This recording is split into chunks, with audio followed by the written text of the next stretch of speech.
Hello aspirants, welcome back to NET study. So एक term जो है वो हमेशा कंफ्यूजिंग रहता है, दैट इज़ स्क्यूनेस। स्क्यूनेस जो आपका टर्म है स्टैटिस्टिक्स का, स्क्यूनेस होता क्या है? जब हमारे पास डेटा है और हम एवरेजेस पे काम करते हैं, बेसिकली हम स्टैटिस्टिक्स में एवरेजेस पर काम करते हैं। तो एवरेजेस जब हम निकाल रहे हैं, तो जब हमारा डेटा मतलब जो एवरेज है उस डेटा उसके दोनों साइड सेम है, उसको हम बोलते हैं सिमेट्रिक डेटा। उस टाइम पर जब हम उसको ग्राफ में शो करते हैं तो एकदम बेल शेप कर्व बनता है। ठीक है, तो वो होता है सिमेट्रिकल डेटा या बेल शेप्ड कर्व।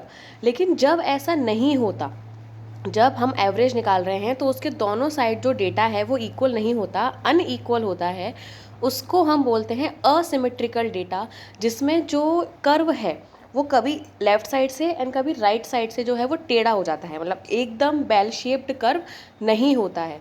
तो इस सिचुएशन को बोलते हैं स्क्यूनेस। तो अब ये पॉजिटिवली स्क्यूड हो सकता है और नेगेटिवली स्क्यूड हो सकता है, राइट। अगर पॉजिटिवली स्क्यूड है तो मीन सबसे ज़्यादा होता है, मीडियन उससे कम और मोड उससे कम, क्योंकि मीडियन तो बीच का ही रहना है। ठीक है, मीडियन का मतलब ही है मिड वैल्यू, है ना। और अगर नेगेटिवली स्क्यूड है तो वो लेफ्ट साइड से थोड़ा सा टेढ़ा हो जाता है, तो उसको बोलते हैं हम नेगेटिवली स्क्यूड। उस टाइम पर उल्टा हो जाता है, मतलब मोड वो जो है वो हाईएस्ट हो जाता है, मीडियन बीच में एंड मीन सबसे छोटा रहता है।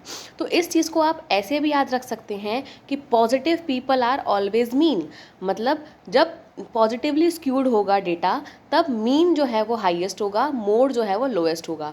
तो होप ये कन्फ्यूज़न जिसको भी रहता है वो क्लियर हुआ होगा।